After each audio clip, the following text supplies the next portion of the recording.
How's it going, Don? Great to see you again. First day of practice. I know you've been around them pretty much all summer since getting back from Tokyo, but how's the team look? Is everybody healthy and ready to go? Team looks great. Everybody's healthy besides Lily. So we got 15 and actually they're competing. I don't know. I think we're a little bit ahead of where we've been in years past, and that's kind of a compliment because we've had some players that really understood our system, but just from a pace, from a defensive standpoint, and just from being super, super, super competitive, like every single drill, every single time that they are faced with some competition, they pretty much rise to the challenge. They're not perfect, but it's not coming from any other place besides, want. It's a want, and it's super cool to be in this environment. And also with Lily, is it a long-term thing? Is she going to be ready for the start of the season?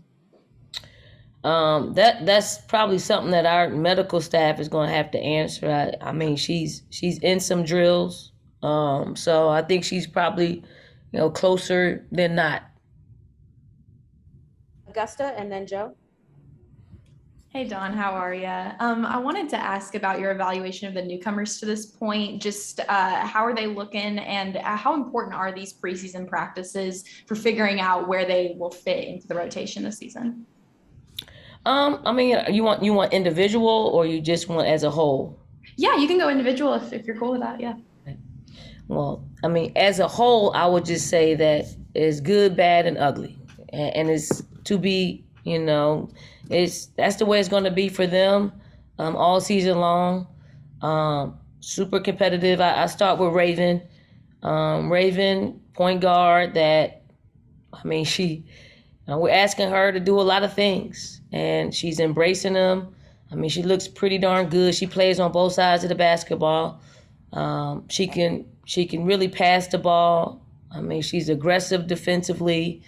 We're working on her pace and her ability to continue to pick the ball up, work at full court, and then just process the personnel out there on the floor and put people in positions to be great. And so far, so good for her. We call her Breezy, Bree Hall. She is, she's a terror defensively. Like, she is probably the gutsiest one of them all that doesn't mind guarding any position. From an offensive standpoint, she's quick. She can create her own shot. She can get to the basket. She's got a 3-point shot. She's not bad shooting it out there. I think, with her is her ability to just continue to process what needs to happen out there. Again, it's a lot of information for young people to grasp, but no matter how talented they are coming in here. Sanaya Fagan.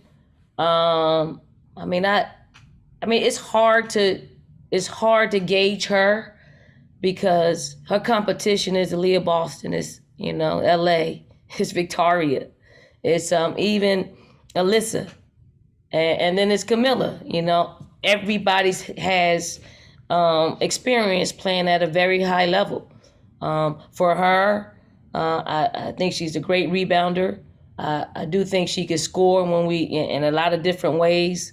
But I think for her, we just need to kind of get her to compete every day and play at a pace that she could be effective in, and that's just moving fast.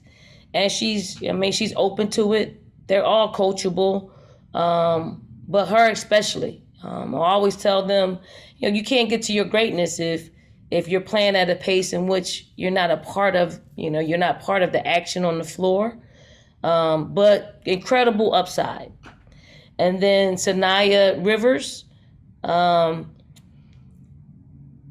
I think she's got even as good as she is, I think she has a lot of great upside. Like there is anybody on our team that has the court vision. Like, she is an elite passer. She's got a great feel for the game. Like, she can create her own shot. She makes other people look good. Defensively, she's starting to come on. I think she's one that likes to conceptualize things, and she likes to get things perfect. And sometimes when she falls short of that, she's looking around wondering. But once she gets it on a consistent basis, the sky is the limit for her. And I'm sure our fans are going to enjoy all of their contributions. Thank you. Joe, and then Matt. Hey, Coach. Obviously, a lot of expectations coming into the year for this team since you guys retained the entire roster from the Final Four trip, and you guys have the #1 ranked recruiting class in the nation. How has your experience this summer with the Olympic team and whatnot, how has that helped you, and how will it help you manage expectations going into the year?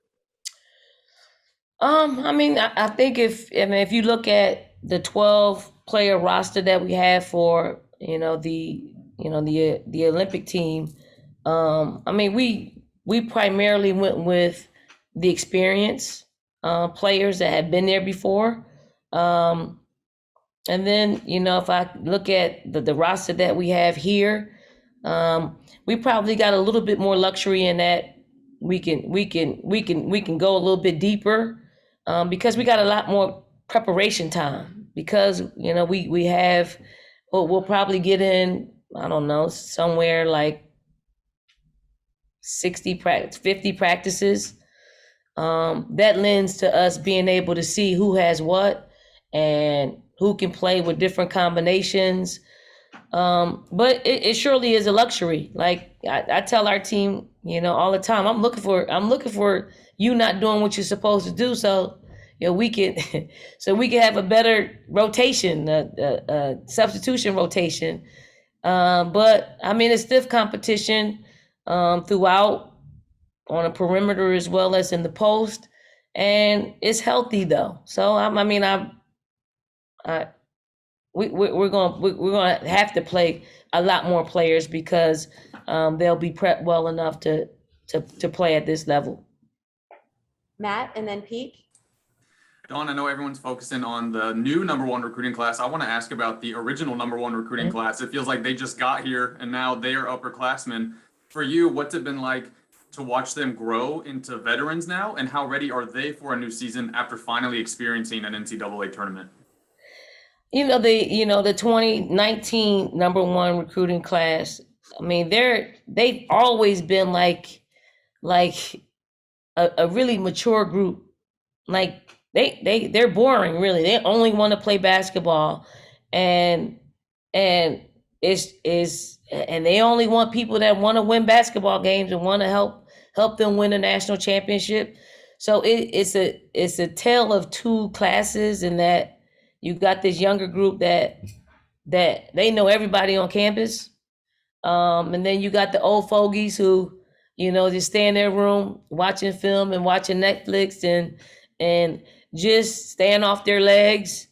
But they're doing well. They are great mentors to our younger players, and they are a group of young ladies that really still consider them. They call themselves a freshman group, like they're the freshmen, although they're juniors now. And they're they know what it takes. They know what expectations that we'll have in front of us, and they're just leading our young ones through that. Pete, and then David. Yep, there we go. Hey, Dawn, how are you doing? Pete.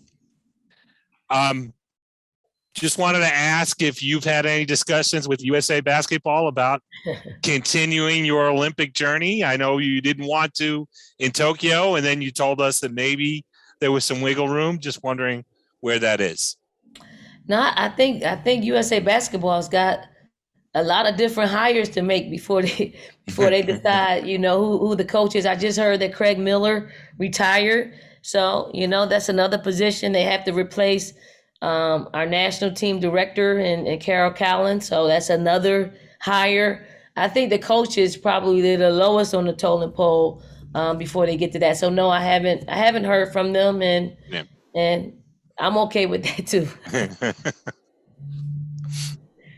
David, and then we'll wrap it up with Matt. on Camilla is the one newcomer that wasn't already known, as part of the freshman class. How is she settling in? I mean, she obviously comes in with a lot of big time credentials, and she's done it on the college level. But how is she fitting in, and how are she and Aaliyah and the other bigs, competing? I mean, Camilla is, I'm super happy Camilla's here, for a lot of reasons. One, I mean, she's a force on both sides of the ball. I mean, she also is allowing our players like Aaliyah and V and LA to feel what it is to play against someone that's that big, that long. So, no one else in the country has that luxury. But at the same time, I know Camilla's learning a whole lot of basketball and how to play outside the paint. She's a quick learn. Like, she understands and she can execute fairly quickly. Like, that's some of the things you don't know about when you take a transfer, how well they process information, and if they can just, fit in like clockwork. And she's done that for us. She's a communicator. She's not intimidated. She plays on both sides of the basketball. We want her to score the ball for us. We got to get her a little bit more aggressive when she gets that ball in scoring positions to go score, because she's very unselfish, like to a fault. Like, everybody in the gym is screaming at her today when she got the ball, on the block. They're like, shoot, score. And that's, that's a luxury as well, because, you don't have bigs that can, their first thought is to pass. So she's a little bit different in that, but we got to break her out of that. So we can have 5 people on the floor that's able to score the ball. All right, Matt, you're going to close it out. Joe, I promise I'll pick you up the next time. I promise.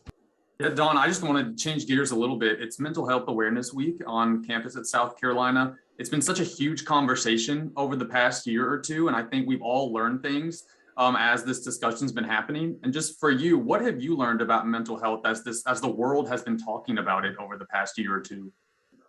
Well, I mean, mental health is it's a real thing. Like, I know people, it's taboo in, certain communities. But for me, I've been around young people, it's my 22nd year coaching. And I know that for them, they have to be in a good space for them to be successful on and off the court.